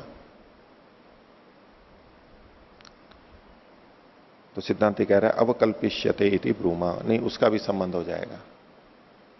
कैसे संबंध होगा? वो अलग तरह से, प्रयोजक के रूप में नहीं, अलग ढंग से, जैसे भी होगा वो संबंध बता रहा है, क्योंकि एक ही संबंध जोड़ना है। अपूर्व से अपूर्व का अपूर्व प्रयोजक हो गया प्रोक्षण का, तो प्रोक्षण का अपूर्व से संबंध हो गया। सिद्धांति ने पीछे कहा था कि दो संबंध नहीं हो पाएंगे, दो संबंध हो नहीं सकते, वाक्य भेद होगा। और कौन सा संबंध स्वीकार कर लिया अंत में? प्रकरणात् अपूर्वेण संबध्यते, अपूर्व से संबंध होगा कौन? प्रोक्षण। दो संबंध हो नहीं सकते, तो एक ही संबंध हो गया, तो कौन सा संबंध हट गया? हंति पिशी का प्रोक्षण से संबंध नहीं रहा, वो पूर्व पक्षी ने आक्षेप लगाया, बोले ननु एवं हंति पिशी संबंधो नावकल्पेत, हंति पिशी का तो उससे फिर संबंध ही नहीं रहेगा। प्रोक्षण के साथ ना जी, अपूर्व के साथ में,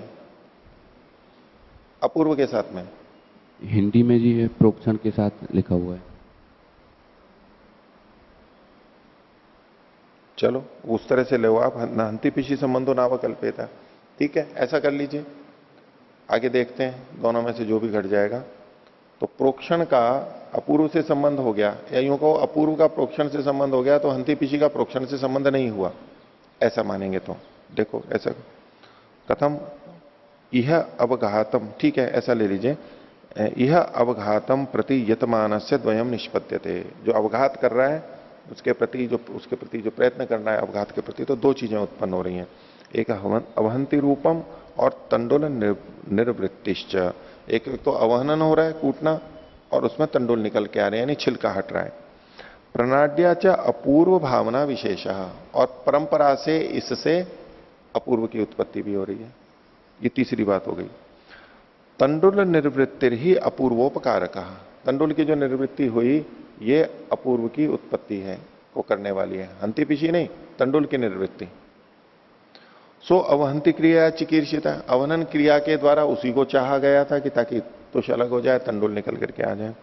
तेन प्रोक्षण से संबंध, और इस अवहनन के साथ में प्रोक्षण का संबंध था। तो प्रोक्षण, अवहनन, तंडुल निर्वृत्ति और अपूर्व, ठीक है। यद्यपि अवहंति रूपेण संबध्यमाने प्रोक्षणे श्रुत्या संबंधो भवति, तो कह रहे हैं कि यद्यपि अवहंति के रूप के द्वारा, अवहंति के रूप से संबद्ध होते हुए प्रोक्षण के होने पर, संबध्यमाने प्रोक्षणे, अवहंति रूप में संबद्ध होते हुए प्रोक्षण में श्रुत्या संबंधो भवति, श्रुति के साथ में संबंध होता है। अवहनन का प्रोक्षण के साथ संबंध कैसे हो रहा है? श्रुति से हो रहा है। यद्यपि श्रुति से संबंध हो रहा है, तथापि फिर भी तत्र निष्प्रयोजनत्वात् लक्षणा एवं आश्रियते, लेकिन वहां चूंकि निष्प्रयोजन हो रहा है वो, इसलिए वहां पर लक्षणा की जाती है। लक्षणा की जाती है मतलब उसकी अपूर्व साधनता मान ली जाती है, प्रोक्षण की अवनन आदि से न जुड़ करके उसकी अपूर्व साधनता मान ली जाती है।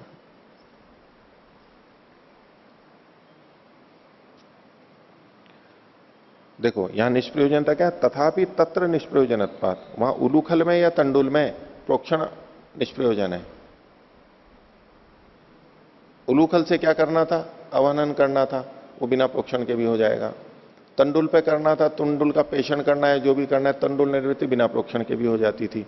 इसलिए वहां पर तथापि तत्र निष्प्रयोजनत्वात् लक्षणा एवं आश्रियते, लक्षणा का करना ही पड़ेगा, क्योंकि अभिधा वहां घट नहीं रही है, तो इसलिए लक्षणा करनी पड़ेगी। तो अपूर्व साधनता इसकी रक्षित की जाएगी, किसकी? प्रोक्षण की। हिंदी भाषायाम अवहंति के साथ प्रोक्षण संबंध निष्प्रयोजन होने से, प्रथमा पंक्ति हिंदी में से।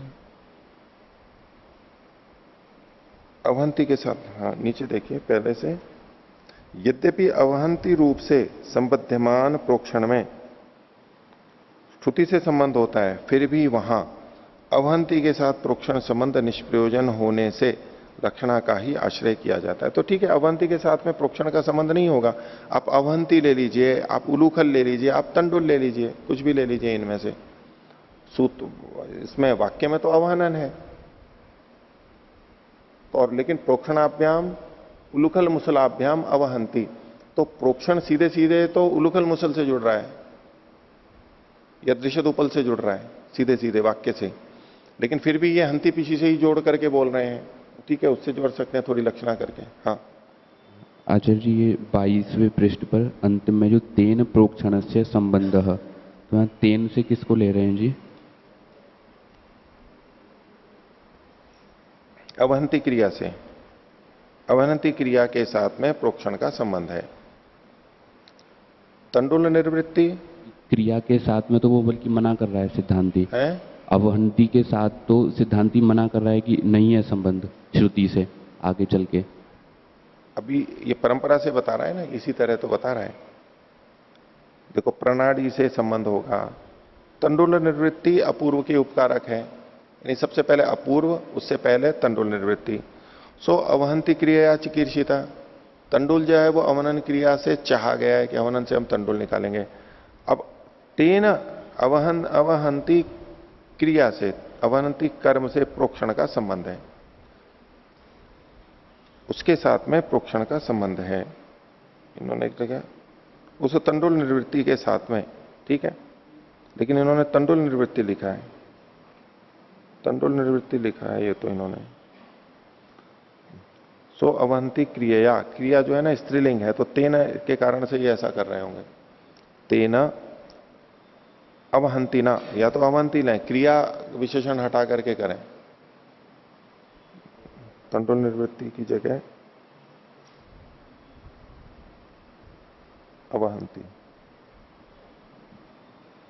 अवहनन से प्रोक्षण का संबंध है। अब देखो ना, आगे भी देखो, अब ये संबंध हो गया, अब आगे क्या लिखें, यद्यपि अवहंती रूपेण संबध्यमाने प्रोक्षणे श्रुत्या संबंधो भवति। तो ये जो प्रोक्षण का अवहनन से संबंध है, ये अंत में जो बताया वो उसी से ही जुड़ेगा, वो श्रुति से संबद्ध है, श्रुति से बताया जा रहा है, लेकिन वहां उसके निष्प्रयोजन होने से यहां पर अभिधा से नहीं घट रहा है, तो लक्षणा से अर्थ लेना पड़ेगा और उसका अपूर्व से संबंध जोड़ना पड़ेगा। आगे देखिए, लक्षणा ही प्रत्यक्षा, क्योंकि यहां पर जो लक्षणा की गई है वो प्रत्यक्ष है। यहां जो वाक्य है, वाक्य से सीधे सीधे लक्षणा की जा रही है, इसलिए इसको प्रत्यक्ष लक्षणा कहा जा रहा है। यद्यपि लक्षणा परोक्ष होती है हमेशा, तो जो श्रुति गम्या लक्षणा प्रत्यक्षा उच्यते, श्रुति गम्य जो लक्षणा होती है वो प्रत्यक्ष लक्षणा कहलाती है। श्रुति जो कही गई है, श्रुति गम्या लक्षणा प्रत्यक्षा उच्यते, तो लक्षणा ही प्रत्यक्षा, ये लक्षणा प्रत्यक्ष है। और इस लक्षणा से किस अपूर्व की उत्पत्ति हुई, जो कहा गया है फल। अब एक लक्षणा से तो ये आया और दूसरी लक्षणा से फिर एक और आना चाहिए, एक अपूर्व, वो आगे बता रहे हैं। सा अदृष्ट कल्पनाया ज्यायसी, ये जो प्रत्यक्ष लक्षणा है ये अदृष्ट कल्पना से बलवती है। ये कौन सी अदृष्ट की कल्पना है, दूसरे अपूर्व की कल्पना। यहां निरर्थक हो रहा है तो सीधे सीधे यहां निरर्थक हो रहा है, तो अदृष्ट से किसी दूसरे अपूर्व को उत्पन्न मान रहा था जो पूर्व पक्षी। ये जो बात थी ना, किम अपरम तत्प्रोक्षणम अभिनिर्वर्तयेत, दूसरे उसको, उसके लिए कह रहे हैं सा अदृष्ट कल्पनाया ज्यायसी, अदृष्ट की कल्पना से। कौन से अदृष्ट की कल्पना से भाई, पीछे तो ये कह ही दिया था लक्षणा आश्रित की जा रही है, लक्षणा प्रत्यक्ष है, तो लक्षणा से प्रोक्षण का अपूर्व से ही तो संबंध जोड़ा था, अदृष्ट से ही तो संबंध जोड़ा था। अब फिर जो कह रहे हैं कि सा अदृष्ट कल्पना, वो कौन सी अदृष्ट कल्पना है, दूसरी अदृष्ट कल्पना जो कि श्रुति से नहीं आ रही है, ये तो वैसे ही जोड़ करके की जा रही है। वो सा अदृष्ट कल्पनाया ज्यायसी, ये जो सा का मतलब तो वो हुआ जो प्रत्यक्ष लक्षणा है, वो अदृष्ट कल्पना से, ये जो दूसरी अदृष्ट कल्पना है अपूर्व की कल्पना, उससे बलवती है, क्योंकि वो श्रुति से नहीं आ रही है। न च अवहंती आराध उपकार को अपूर्वम निष्पादयति, ये जो अब ये सिद्धांति अपनी बात को कह रहा है कि ये जो अवहंती है ये आराध उपकारक, न च अवंती आराध उपकारक, अवंती है वो निकट से उपकार नहीं कर रही है सीधे सीधे, क्या क्या उपकार, अपूर्वम निष्पादयति, न अपूर्वम निष्पादयति, ये अपूर्व की उत्पत्ति नहीं करती है। दृष्टम उपकारम कुर्वन, वो तो दृष्ट उपकार को करती है, अवहनन क्रिया दृष्ट उपकार को करती है, तुष विमोक हो रहा है, तो दृष्टम उपकारम कुर्वन, दृष्ट उपकार को करते हुए, तुष विमोक को करते हुए, अदृष्टेन सामर्थ्येन, अदृष्ट के सामर्थ्य से, समीचीनम करोति, अदृष्ट के सामर्थ्य से ये ठीक ठीक कर पाती है। वो अदृष्ट का सामर्थ्य कहां से आएगा, प्रोक्षण के कारण से आएगा, क्योंकि प्रोक्षण वहां पर अदृष्ट हो रहा है, निरर्थक हो रहा है, कोई दृष्टार्थता नहीं है, उसके सामर्थ्य से ये अपूर्व को उत्पन्न करते हुए दिखाई जा रही है। अदृष्टेन सामर्थ्येन, ये नियम अपूर्व आएगा, सीधे सीधे अपूर्व नहीं बन रहा है दृष्टार्थता होने से, लेकिन चूंकि इस नियम पूर्वक ये किया जा रहा है तो अब ये नियम अपूर्व कहलाएगा। अदृष्टेन सामर्थ्येन समीचीनम करोति इति गम्यते, यद्यपि च निष्पादयेत। अब अगर यूं माने कि यदि वो उसको उत्पन्न भी करती है, किसको उत्पन्न करती है, अब इस पे फिर प्रश्न है कि किसको उत्पन्न करती है। ये जो अवहंती थी दृष्ट उपकार वाली है और ये अपूर्व को उत्पन्न नहीं कर सकती। अब जब कह रहा है यद्यपि च निष्पादयेत, यदि वो उत्पन्न करे भी तो अभ्युपगम से कहा जा रहा है, किसको उत्पन्न करेगी, अपूर्व को उत्पन्न करेगी, तंडुल को नहीं।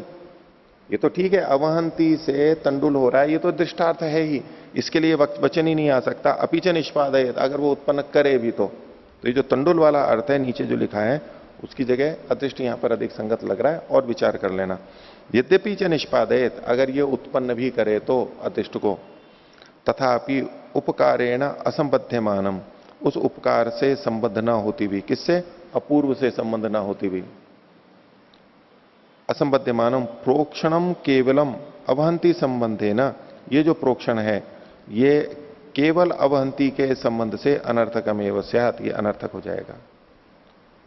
इसको फिर से देखें, तथापि उपकारेण असंबध्यमानम प्रोक्षणम, ऐसा मानेंगे अगर हंती पिशी अपूर्व को उत्पन्न कर दे, यदि यद्यपि च निष्पादयत, वो उत्पन्न कर देगी तो क्या होगा?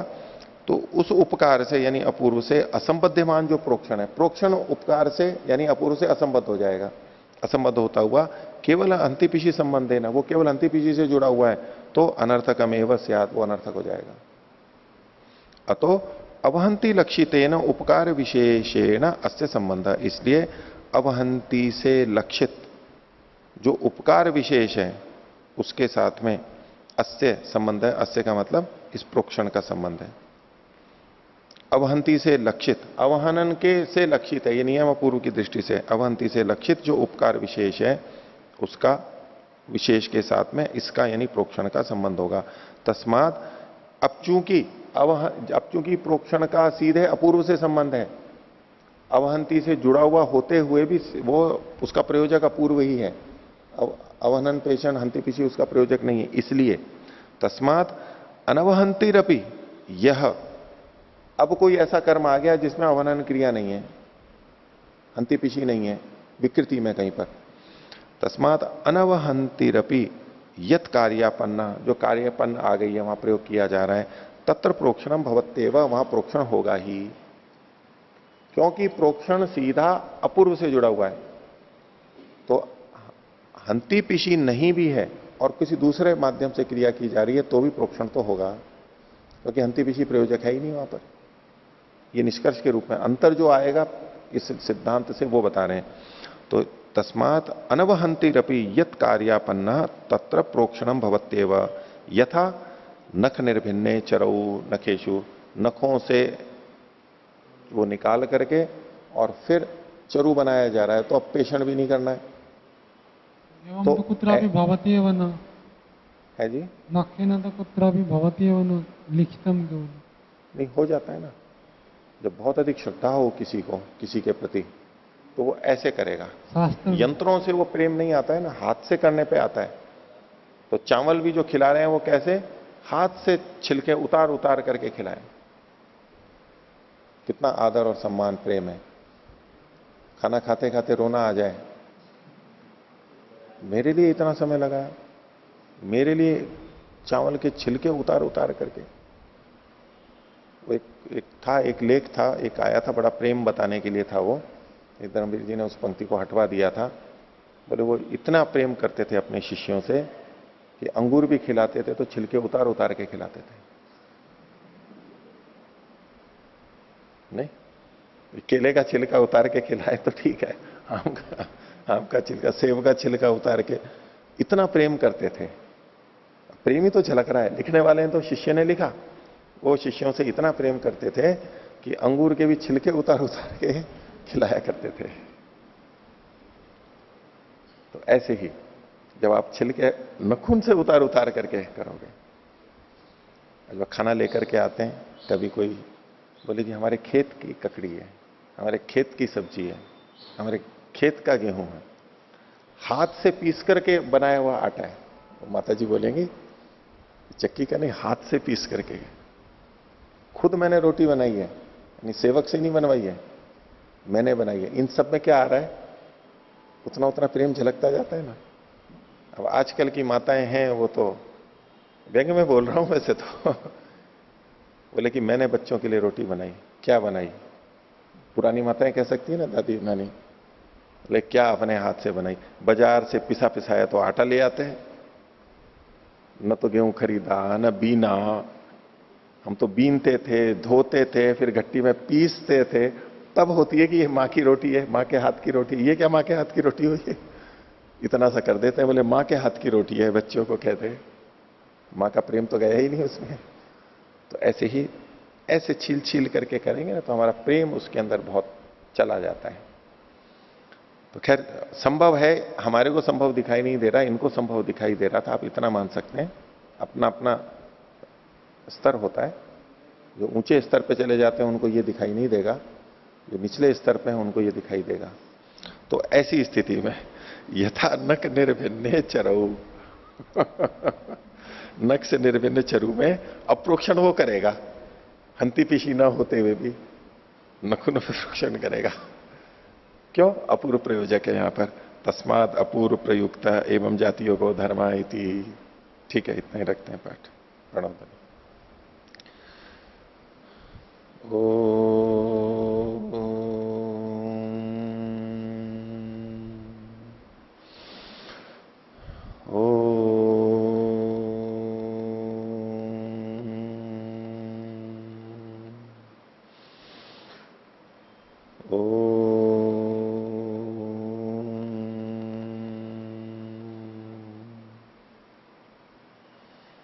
सभी को सदा अभिवादन। ओम शांति।